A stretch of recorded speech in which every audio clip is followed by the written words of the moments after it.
In the first week of July 2020, the US government passed a harsh rule refusing F1 or international student visas for students pursuing online only courses at American universities and colleges. If you are a student with a dream or future plans of going to America for higher studies, what should you do? That is the subject matter of this video.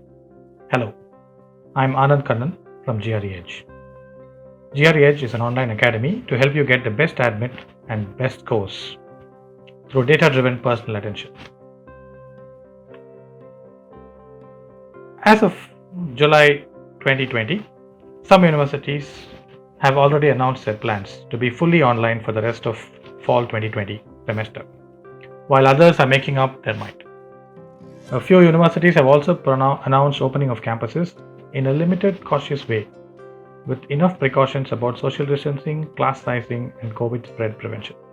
Currently, there are more than 1 million students on a student visa in the US to pursue their education. A significant number of them hail from China, India, South Korea, Saudi Arabia, and other countries around the world. To all students worried about or concerned about this move, here is our advice. Keep calm, yet dream on, and work on achieving the key steps that lead to your dream. We can expect that in the post-COVID times, which is now and in the months that follow, all the way until a large degree of normalcy returns, there will be many twists and turns, many upsetting moments that seem perplexing, if not unfair. Earlier announcements about green card suspension and H-1B suspension also caused much anxiety.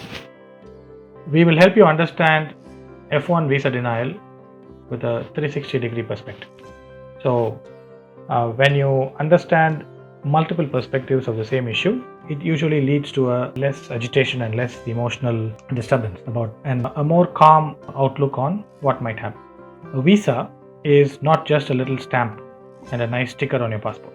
Every visa issued by any government in the world, and we are particularly talking about the student visas issued by the US government, every visa has a national security, economic, and political dimension.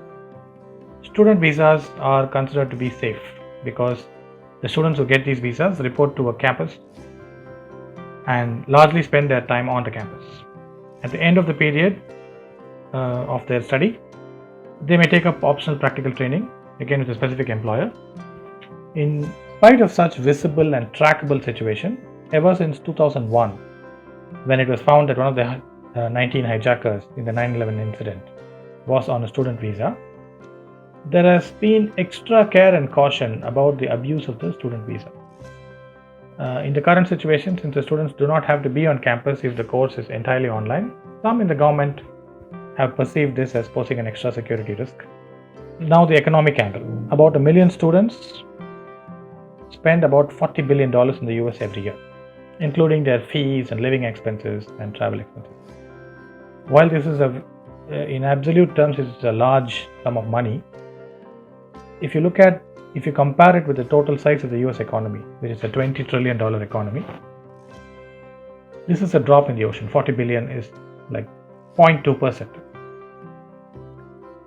However, for a university or for the collection of all universities, this amount is a substantial portion, about 10% of their total budget. And on top of that, international students have a very deep positive impact on the academic performance and the quality of the university. The impact on research and high technology in all the STEM fields is very high. So the universities have a lot to lose from this measure. Most likely they will all decide to offer at least part of their courses in person. And then the political angle. Visas have become an especially sharp political issue because of the differing ideologies of political parties and the different estimations that different people have on the positive or negative impact of immigrant students. You all know there's an election around the corner in early November, and it is happening in the middle of a very rough economic and political environment. Nothing has gone right for anybody for several months leading up to the elections, thanks to COVID and the associated lockdowns and layoffs and massive unemployment. We should certainly expect student visas to be fair game, as anything else is in a fierce political battle. That's how the world works.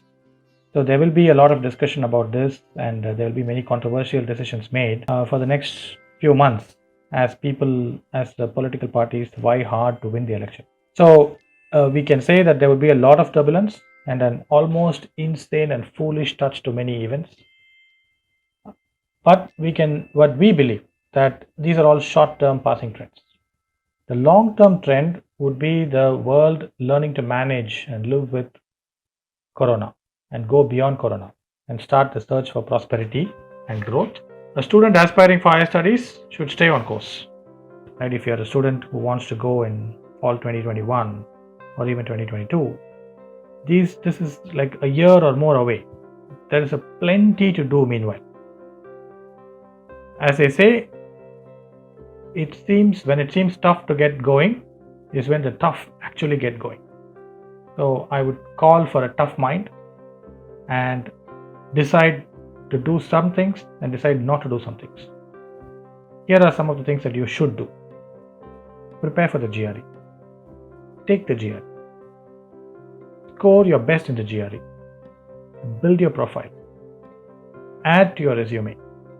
And keep a vigilant eye on the external situation and the return to normalcy. And there are some things that you should not do. Do not feel sad, angry, or depressed. You do not control the flow of events, and you are merely a participant. Do not feel distracted from your goals and dreams. And do not postpone important things which need quality time, such as a GRE or university research on the universities or preparing your application or other activities under the broad umbrella of profile building. Opportunities that seem very tough and precarious now will return sooner or later, but time that you lose now will never return. So it's very important to prioritize your activities now when the whole world is kind of uncertain. You have a clear mind and an unwavering focus. That's the best way to overcome this. So all the best. Keep calm, dream on, and work on achieving the key steps leading to your dream.